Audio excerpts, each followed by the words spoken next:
कलयुग के अंतिम चरण पर इस संसार का महाप्रलयकार व्यवस्थाएं प्रारंभ होगी।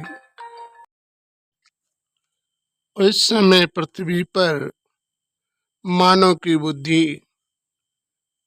उतावलेपन में आकर लड़ाई झंझट, अन्य एक दूसरों को मार काट ऐसा शांति वातावरण बना देगा जो कि संसार पर मानव जीवन का संचालन बहुत आश्चर्य और दुखी हो जाएगा। ऐसी स्थिति में जो है मनुष्य को अपने जीवन की सुरक्षा के लिए परमात्मा को याद करना, जिससे इन कठिन परिस्थितियों से सिर्फ एक परमात्मा ही बचा सकता है। समय एक ऐसी चीज है जो संसार में समस्त प्राणियों को दुख और समस्याओं में ला देती है, और इन दुख समस्याओं से निवारण करने के लिए हमें अपने जीवन में परिवर्तन करना अनिवार्य है। जैसे कि कलयुग का महाप्रलयकार होने के पश्चात इस संसार के बचाव के लिए मनु द्वारा जो है मानव से लेकर समस्त प्राणियों की व्यवस्था को एक नौका में रख लेते हैं, और उस नौका की सुरक्षा व्यवस्था के लिए जो है विष्णु जी मछली रूप धारण करके उस नाव की सुरक्षा करते हैं। परमात्मा ने इस संसार की व्यवस्थाओं को चलाने के लिए जो है सप्तऋषियों को भी रचा। इस संसार के निर्माण व्यवस्था के लिए, मानव व्यवस्थाओं को चलाने के लिए मनु शत्रुपा की भी रचना की। वहां से मनुष्य और स्त्री का चलन प्रारंभ हुआ, और ये प्रक्रिया आज भी चली आ रही। मनुष्य संसार पर चलता आ रहा। महाप्रलयकार की व्यवस्थाएं भी इस संसार पर चलती है। मानव अपने जीवन के उद्धार के लिए ही तपस्या करता है, और उस परमात्मा के ध्यान में रहकर तपस्या करके तब वो अपने जीवन का पूर्ण परिवर्तन कर पाता है।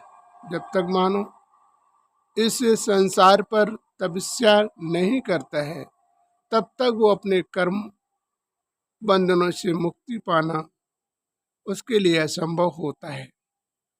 तो वास्तविक जीवन में मुक्ति को प्राप्त करने के लिए तुम्हें उस परमात्मा की शरण में जाकर अपने जीवन का पूर्ण उद्धार कर सकते हो।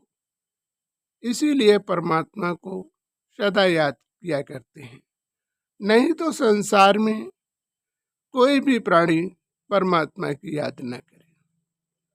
ये संसार फिर परमात्मा की कृपा से ये पृथ्वी हरी भरी और व्यवस्थाओं में परिवर्तित होती है, और संसार अपने जीवन में खुशहालियों की तरफ बढ़ना प्रारंभ हो जाता है, जहाँ पर मानव जीवन की समस्त व्यवस्थाओं के अंदर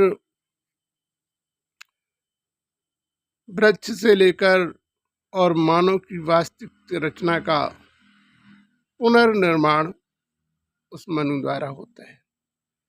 इस संसार का संचालन सदा इसी प्रकार चलता रहता है। जब अत्याचार बढ़ता है तो संसार का समापन होता है, और जब पुनः जो है सत्य के क्षण बढ़ते हैं तो पुनः इस सृष्टि का स्वर्ग व्यवस्थाओं में परिवर्तित हो जाता है। ये संसार हरा भरा और सुशोभित हो जाता है। फिर मानव जीवन की व्यवस्थाएं चलना प्रारंभ हो जाता है। इस प्रकार से ये संसार सदा चलता रहता है, और इस संसार पर मानव अपने कर्म की व्यवस्थाओं के अनुसार से इस संसार पर विचरण करता रहता है। जीवन कर्म पर निर्भर होता है, किसी व्यक्ति पर नहीं।